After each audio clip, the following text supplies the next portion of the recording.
बिस्मिल्लाहिर्रहमानिर्रहीम, अस्सलाम वालेकुम।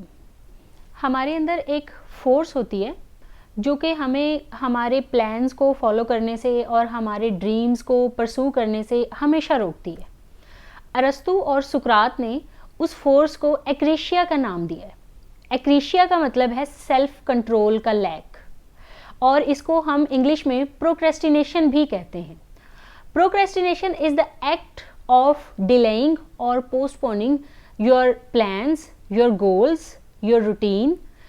प्रोक्रेस्टिनेशन बेसिकली हमारे अंदर एक आदत और एक बिहेवियर का नाम है जिसमें हम अपने प्लान्स को डिले करते जाते हैं। हमने कोई भी रूटीन सेट की होती है, उसमें हम कहते हैं जैसे कि नॉर्मली नहीं, अभी नहीं, थोड़ी देर बाद करते हैं, अभी नहीं, 1 घंटे बाद करते हैं, आज नहीं कल करते हैं। So basically procrastination is an addiction. हमारे अंदर एक नशे की तरह ये रची हुई और बसी हुई आदत है, और इसका नतीजा बहुत बुरा हमें भुगतना पड़ता है। जब हम अपने लाइफ प्लान्स को बहुत ज़्यादा डिले करते जाते हैं, आज नहीं कल, कल नहीं परसों, इस माह नहीं अगले माह, तो अल्टीमेटली हमें एक बहुत बड़ी नाकामी का सामना करना पड़ता है, एक बिग फेलियर का सामना करना पड़ता है हमें, जिसके लिए हम मेंटली तौर पे तैयार नहीं होते। जब हम प्रोक्रेस्टिनेट कर रहे होते हैं ना चीज़ों को, उस वक्त वो हमारे लिए बड़ी आम बात होती है, बड़ी मामूली होती है। यार अभी नहीं, कल कर लेंगे, कल नहीं परसों कर लेंगे, मेरी ये मसरूफियत है, मैं बीमार हूँ, मैं ज़हनी तौर पे अपसेट हूँ, मेरा मूड नहीं है। इस तरह की बातें करके हम अपने प्लान्स को डिले करते जाते हैं। अल्टीमेटली उसका नतीजा बिग फेलियर की फॉर्म में हमें मिलता है, जिसके लिए हम ज़हनी तौर पे तैयार नहीं होते। और जब हम किसी चीज़ के लिए, एक बड़ी नाकामी के लिए ज़हनी तौर पे तैयार नहीं होते, तो वो हमारी लाइफ पे एक बहुत बड़ा शॉक होता है जिसको हम बड़ी मुश्किल से एब्जॉर्ब कर सकते हैं। और अक्सर लोग इस शॉक को एब्जॉर्ब नहीं कर पाते जब उन्हें एक बिग फेलियर का सामना करना पड़ता है। तो आज हम इसी पे बात करेंगे, प्रोक्रेस्टिनेशन पे, कि प्रोक्रेस्टिनेशन को कैसे अवॉइड किया जा सकता है और प्रोक्रेस्टिनेशन की रीजंस क्या हैं। तो बेसिकली रीजंस के बारे में हम बात करेंगे। जो रीजंस हैं उनमें से one of the most important reason is the confusion in your decision making. हम प्रोक्रेस्टिनेट उस वक्त कर रहे होते हैं जब हम डिसाइड नहीं कर रहे होते व्हाट टू डू और व्हाट टू डू नॉट। जब हम डिसाइड नहीं कर रहे होते कि हाँ हमने यही करना है, और हम अक्सर 100 में से 99% हम कंफ्यूज होते हैं अपने डिसीजंस के बारे में। जब हमें पता ही नहीं है कि हमने क्या करना है, तो फिर हम उसको फॉलो कैसे कर सकते हैं, उसको हम परसू कैसे कर सकते हैं। तो eliminate confusion from your decisions. Decide one thing, एक चीज़ को डिसाइड कर लें और उस पर डट जाएं, और डिलेइंग और प्रोक्रेस्टिनेशन की आदत को आहिस्ता आहिस्ता एलिमिनेट करना शुरू कर दें। ठीक है। जो सेकंड थिंग है हमारे अंदर प्रोक्रेस्टिनेट करने की वजह, जो main and the big reason, वो ये है जिसको हम कहते हैं टाइम इनकंसिस्टेंसी। जो टाइम इनकंसिस्टेंसी है उसको हम किस तरह से समझ सकेंगे। बेसिकली हमारे माइंड में एक, हमारे दिमाग में एक टेंडेंसी होती है। वो टेंडेंसी हमें प्रेजेंट रिवॉर्ड्स की वैल्यू को बढ़ा कर दिखाती है, और जो फ्यूचर रिवॉर्ड्स हैं या जो हमने अपने गोल्स सेट किए हुए हैं उसके नतीजे में हमें जो फ़ायदा मिलना है या जो हमारी लाइफ सेटल होनी है, उन फ्यूचर रिवॉर्ड्स की वैल्यू को कम कर देती है, उन्हें लॉन्ग टर्म प्लान्स में डाल देती है। होते वो लॉन्ग टर्म प्लान्स ही हैं, लेकिन उनकी वैल्यू को कम कर देती है। बेसिकली हमारे माइंड में 2 खाने होते हैं और 2 अलग अलग सोचें लेके चल रहे होते हैं। इसकी एक बहुत सिंपल एग्जांपल है और बड़ी आसानी से समझ में आने वाली है कि एक तरफ आपने अपनी बुक का, अपने सिलेबस का एक चैप्टर ख़त्म करना है किसी भी सब्जेक्ट का, and it will help you out in your exam preparation.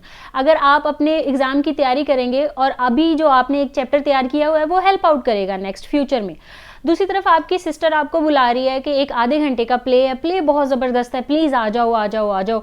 तो वो जो प्रेजेंट रिवॉर्ड वाला खाना है आपके माइंड का, वो कहेगा यार आधे घंटे की बात है, चैप्टर तैयार करने में 2 घंटे लगने हैं, let's go for the play. वो प्ले देख लेते हैं, वो सीरियल देख लेते हैं, आधे घंटे का है, माइंड भी रिफ्रेश हो जाएगा। तो इस तरह से जो हमारा फ्यूचर रिवॉर्ड्स वाला खाना होता है वो पैसिव हो जाता है, और जो प्रेजेंट रिवॉर्ड वाला खाना है वो उसके ऊपर गालिब आ जाता है। ठीक है। तो इस तरह से हम प्रोक्रेस्टिनेट करते हैं। जब हम किसी भी प्लान को डिले कर रहे होते हैं तो उसकी जगह हम कोई ना कोई ऐसी चीज़ कर रहे होते हैं जिसको हम वक्ती तौर पे ज़्यादा अहमियत दे रहे होते हैं, हालांकि उसका वक्ती फ़ायदा कम होता है फ्यूचर वाले प्लान की निस्बत। तो दिस इज़ द रीज़न कि हम प्रोक्रेस्टिनेट करते हैं, और वी प्रोक्रेस्टिनेट वेरी फ्रीक्वेंटली। हम बहुत ज़्यादा प्रोक्रेस्टिनेट करते हैं चीज़ों को। एक और जो इसकी चीज़ है, एक और जो इसकी वजह है वो ये है कि हम हमारे फ्यूचर प्लान्स की वैल्यू को नहीं जान पाते। हमारे फ्यूचर प्लान्स के नतीजे में जो हमें एक उसका फ्रूट मिलना है, उसकी वैल्यू को हम रियलाइज़ नहीं कर पाते। तो ये भी चीज़ है, this is the exact reason कि आप प्रोक्रेस्टिनेट करते हैं।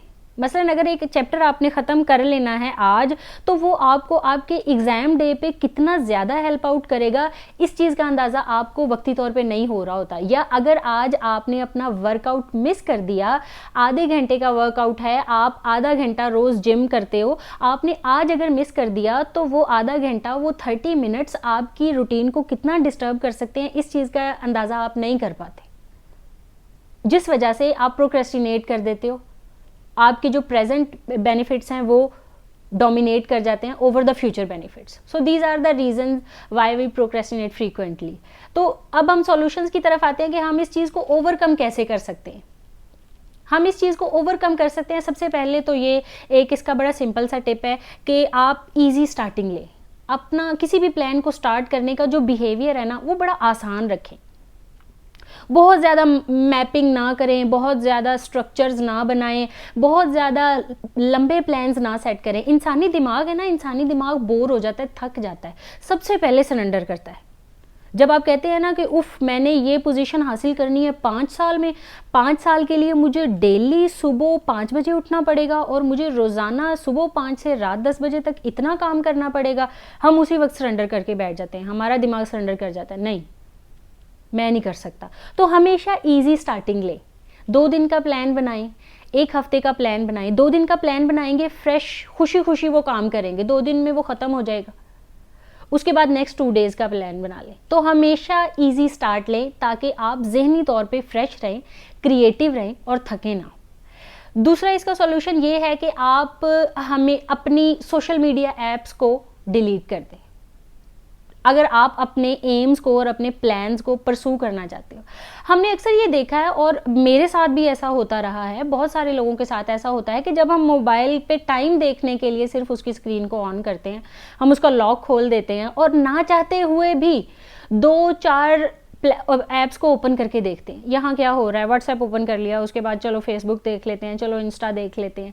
तो आप अगर अपने प्लान्स को परसू करना चाहते हो, अगर आप अपने ड्रीम्स को ट्रू करना चाहते हो, तो आप सोशल मीडिया ऐप्स को का इस्तेमाल कम से कम करें। कोशिश करें कि उनमें से सारी डिलीट नहीं करनी तो ना करें, मतलब ऐसा हो भी नहीं सकता कि आप सारी डिलीट कर दें एट द सेम टाइम, उसमें से कुछ डिलीट कर लें ताकि आपको आदत पड़ जाए सोशल मीडिया पे कम एक्टिवेट होने की। एक और जो रीज़न है and the last reason, and it is very effective, visual aids. जो भी आप बनना चाहते हैं, आप एक डॉक्टर बनना चाहते हैं, आप एक मॉडल बनना चाहते हैं, आप एक CSP ऑफिसर बनना चाहते हैं। अक्सर आपने मूवीज़ में, ड्रामों में इधर उधर देखा है कि लड़कियां मॉडल बनना चाहती हैं तो उन्होंने बड़ी खूबसूरत और कामयाब मॉडल्स की तस्वीरें लगाई होती हैं, अपने कमरों में, अपनी कबर्ड्स में लगाई होती हैं तस्वीरें। और लड़के जो जिम ज्वाइन करते हैं, जो अच्छी बॉडी बिल्ड करना चाहते हैं, उन्होंने बॉडी बिल्डर्स की तस्वीरें लगाई हुई होती। तो इस तरह आप जो भी बनना चाहते हैं, परसू करना चाहते हैं, बोल्ड लेटर्स में बड़े बड़े चार्ट्स पे लिख के उसको अपने बेड के बिल्कुल सामने वाली दीवार पे लगाएं। आप डॉक्टर बनना चाहते हैं, आप एक कामयाब डॉक्टर के पोस्टर्स अपने कमरे में लगा लें। आप नोट पैड्स खरीदें, आप चिट्स के ऊपर कोटेशंस लिखें अपने एम से रेलिवेंट और उसको अपने कमरे की दीवारों पे पेस्ट कर दें। इससे क्या होगा, इससे जैसे ही आप सुबह उठेंगे आपकी नज़र अपने एम पर, अपने मकसद पे पड़ेगी, आप में एक ऐसी एनर्जी आएगी, आधी से ज़्यादा लेजीनेस तो उसी वक्त ख़त्म हो जाएगी। तो ये चीज़ें हैं कुछ जो कि आपको सॉल्यूशन देगी। Avoid procrastination, achieve your AIIMS. Thank you so much.